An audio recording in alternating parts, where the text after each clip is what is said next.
अस्सलाम वालेकुम जी। आज हम इंग्लिश कोड 504 का लेसन 06 पढ़ने जा रहे हैं, जिसका टाइटल है behaviourism and first language acquisition.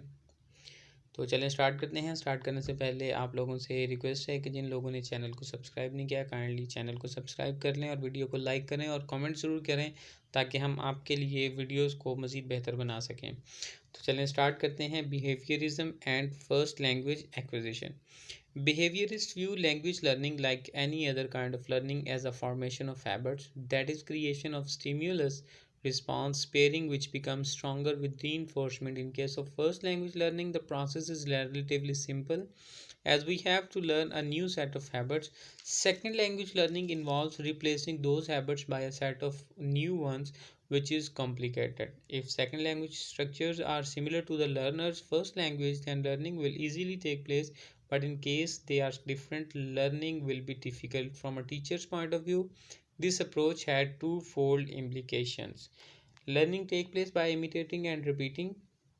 Practice makes perfect. Teachers needed to focus their teaching on structures which were believed to be difficult, which would be the areas of differences. जो behaviorist थे, उनका ये कहना था कि जो language learning है या कुछ भी जो लैंग्वेज लर्निंग है, वो किस तरह से आती है, आपकी फॉर्मेशन ऑफ हैबिट से आती है, कि आपकी एक आदत बनती है, आप बार बार उनको रिपीट करते हैं, इमिटेट करते हैं, तो फिर आपकी लर्निंग का प्रोसेस होता है। आप पहले आप आपको एक इनपुट दी जाती है, आप उसका रिस्पॉन्स देते हैं, फिर वो आपकी हैबिट बन जाती है।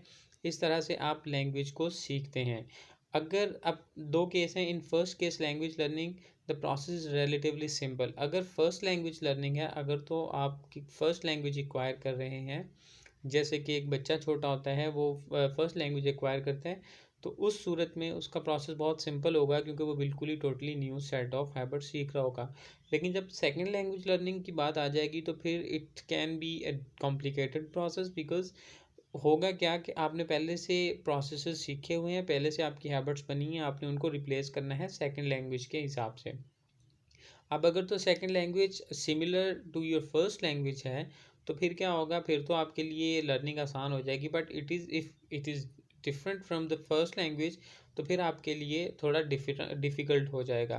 तो जो टीचर्स के पॉइंट ऑफ व्यू से हैं, दो पॉइंट्स जो हैं वो हमारे लिए निकलते हैं। सबसे पहले क्या है कि जी, learning takes place by imitating and repeating. जो लैंग्वेज है, जो लर्निंग है, वो किस तरह से आती है, आप कॉपी करते हैं, इमिटेट करते हैं, कॉपी करते हैं एंड रिपीट, और फिर उसको बार बार रिपीट करते हैं। आप इस तरह से प्रैक्टिस करके, फिर practice makes a perfect man. ठीक है। Teachers needed to focus their teaching on structures which were believe to be difficult.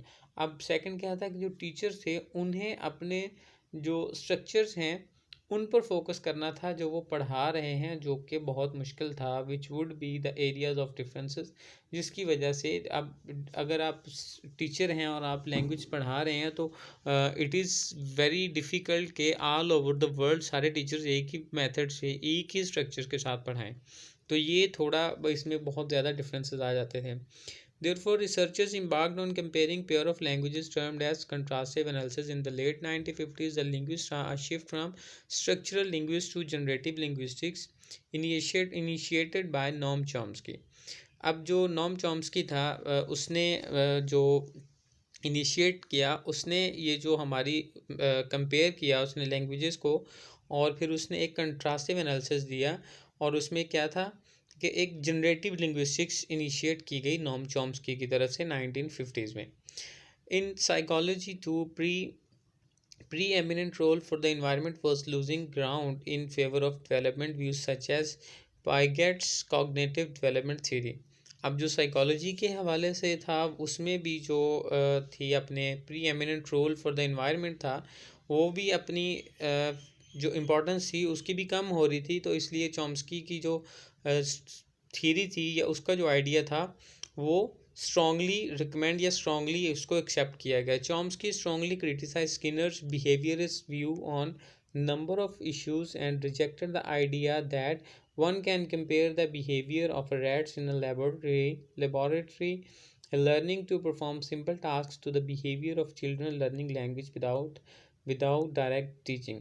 अच्छा जी, ये जो स्किनर था, BF स्किनर, इसने ये बिहेवियरिस्ट व्यू दिया था और इसने इसके लिए किया ये था कि इसने एक लेबॉर्ट्री में एक चूहे को, एक रैट को इसने एक बॉक्स में बंद रखा था और उसके हिसाब से ये एक चूहा कोई बटन प्रेस करता था तो उसे फूड मिलती थी। अब चूहा वही प्रोसेस बार बार रिपीट करता, जब भी उसे फूड चाहिए होती वो बटन प्रेस करता तो उसके लिए फूड आ जाती थी। तो उसने इसी तरह कहा कि जो बच्चे होते हैं वो भी इसी तरह से लैंग्वेज सीखते हैं, एक बार उन्हें वो आपको इमिटेट करते हैं, सेकंड वो उस चीज़ पे जब वो एक कोई आप कोई बात करते हैं वो उस पर आप उसको रिस्पॉन्स देते हैं, वो कोई बात करते हैं आप उसको रिस्पॉन्स देते हैं, वो दोबारा से वो बात करते हैं, तो इस तरह से वो उसकी लर्निंग की हैबिट बन जाती है। लेकिन नोम चॉम्स्की ने उसकी इस बात को रिजेक्ट कर दिया कि जनाब एक चूहे को रैट्स इन लेबॉर्ट्री बिहेवियर उसका देखना और फिर एक बच्चे की लैंग्वेज लर्निंग को देखना, उसने इस चीज़ को बिल्कुल कर दिया, रिजेक्ट कर दिया। Chomsky claimed that children have an innate faculty that guides them in their learning of a language. अब चॉम्स्की का क्लेम ये था कि बच्चों के अंदर पैदाइशी तौर पर बाय बर्थ उनके अंदर एक खसूसियत होती है जो उन्हें लैंग्वेज लर्न करने के लिए उन्हें गाइड करती है। तो इस तरह से चॉम्स्की का जो आइडिया था वो फिर आया इसको इनेट कैपेबिलिटी जो कैपेसिटी है उसके साथ। In 1970s Klima and Bellugi 1966, Loban 1970s, Brown 1973 found striking similarities in language learning behavior of young children whatever the language they were learning. It showed that the children all over the world go through similar stages, use similar constructions and make similar kinds of errors. अब ये जो तीन साहिबान थे इन्होंने जो language से इन्होंने ये सिमिलैरिटीज़ इन्होंने फाउंड आउट की कि लैंग्वेज, किसी भी लैंग्वेज का बच्चा हो, किसी भी सोसाइटी का हो, जब भी वो लैंग्वेज सीखता है तो वो सिमिलर स्टेजेस से गुजर रहा होता है, सिमिलर कंस्ट्रक्शंस कर रहा होता है, बना रहा होता है, लैंग्वेज में सेंटेंस स्ट्रक्चर्स बना रहा होता है और सिमिलर जो काइंड्स ऑफ एरर्स हैं वो कर रहा होता है। A consistent order of acquisition was indicated while studying English language structure, that is, children all over the world acquire negative around the same age and mark it in similar ways in all languages. अब जो English के बारे में उन्होंने English structure के बारे में उन्होंने कहा कि जो नेगेटिव वाले जो सेंटेंसेस हैं, जो नेगेशन वाले हैं, जो children all over the world हैं वो अराउंड सेम एज पर ही वो जो नेगेटिव स्ट्रक्चर्स हैं वो बनाना स्टार्ट करते हैं और फिर उसको ऑलमोस्ट सेम तरह से वो अपने स्ट्रक्चर्स में उसको यूज़ करते हैं। Another important finding was that a children's language is rule governed even if initially the rules they create do not correspond to the adult ones. और सेकंड उन्होंने फाइंडिंग्स क्या की, उन्होंने ये फाइंडिंग की कि जो बच्चे लैंग्वेज बोलते हैं वो रूल गवर्नड होती हैं, मतलब उन्होंने अपनी तरह से एक रूल बना के तो वो लैंग्वेज स्ट्रक्चर्स को क्रिएट करते हैं, लैंग्वेज स्ट्रक्चर को प्रोड्यूस करते हैं। हालांकि जो उन्होंने रूल्स बनाए होते हैं वो एडल्ट्स के जो रूल्स होते हैं, जो स्टैंडर्ड लैंग्वेज होती है उसके साथ वो नहीं मिल रहे होते, लेकिन फिर भी वो ऑल ओवर द वर्ल्ड जितने भी इंग्लिश लर्नर्स होते हैं, एक्विजिशन कर रहे होते हैं, वो कुछ इसी तरह से करते हैं। Children express relationships between elements in a sentence in a consistent way.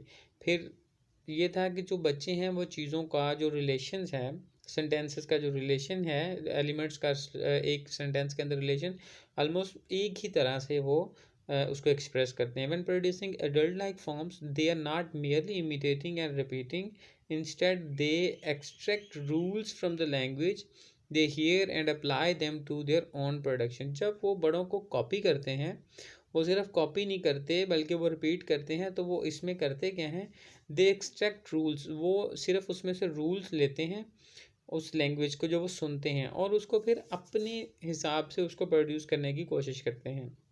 It happens much later when they will be able to take on broad exceptions to rules. ये वाले जो लास्ट वाली बात है थोड़ा मतलब लेटर उन्हें इस बात का पता चलता है। तो ये जनाब हमारा बिहेवियरिज्म का चैप्टर था। उम्मीद करते हैं आपको अच्छा लगा होगा, तो काइंडली वीडियो को लाइक करें, चैनल को सब्सक्राइब ज़रूर करें और कमेंट ज़रूर दीजिएगा ताकि मज़ीद वीडियोस में हम मज़ीद बेहतरी ला सकें। शुक्रिया।